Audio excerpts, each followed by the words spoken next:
Hey everybody, we're going to be studying Romans 8:4 today. So I have it up here on the screen. In order that the law's requirement, and that's what we're going to be looking at. What is the law's requirement? So the Greek word is this word right here, δικαιωma.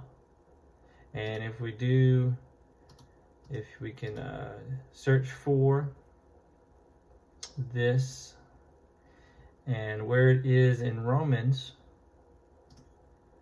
and this is Accordance Bible software for Mac, if you're wondering. Definitely recommend that for the biblical languages, and I use Logos Bible software for my commentaries. So here we are. Δικαιωma is also used in Romans 1:32. Although they know God's just sentence is how it's translated in there. And so the just sentence of God in this passage is that he punishes the evil that is just, that those who practice such things deserve to die. So that is his just sentence. And then he uses it again in 2:26. So if an uncircumcised man keeps the law's requirements, will not his uncircumcision be counted as circumcision? So the law's requirements is how it's translated here. And in 5:16, it is used again, resulting in condemnation, but from many trespasses came the gift, resulting in, justification is how the CSB translates it here, with a footnote, or acquittal as another alternate translation of this word, δικαιωma. So it's interesting. It's the requirements, it's the just sentence, it's possibly justification, and there's debate on whether it should be translated as that. And then in 5:18, the righteous act. So it has to do with righteousness. What is the right thing to do?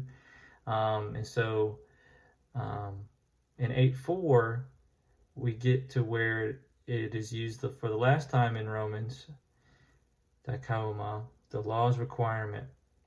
And I think it's pretty widely accepted that the law's requirement here is referring to the great rule, the great law of love your God and love your neighbor as yourself. And so that is the summary of the Old Testament law. And so what are we supposed to do with that? It says that this law's requirement would be fulfilled. So this would be fulfilled in us. Another way to think of it is that it's going to be done in us. And notice that it doesn't say like you will do the law's requirement, but it's an interesting word, fulfilled. And you can see that it is a passive in that it's happening to you.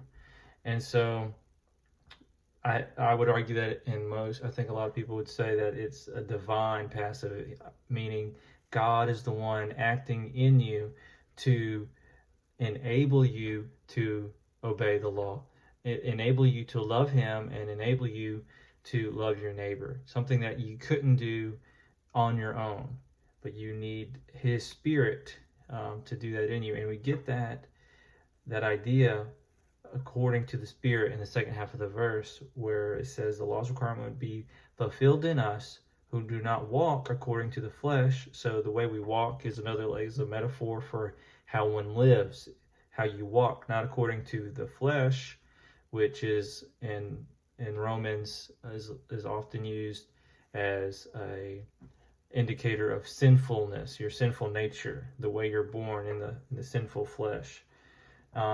So we don't walk in accordance with our sin nature, but something different has happened for the Christian, for the one who believes in Jesus as their God, Savior, and King, is that we walk according to the Spirit. And so that picks up on the New Covenant language in Ezekiel and Jeremiah, where God will place his Spirit in those who trust in him, and he will allow them to obey his commands. And so this is a short teaching on Romans 8:4 with a special look at δικαιωma, what did that mean in Romans 8:4, and how it is used in little different ways in earlier passages.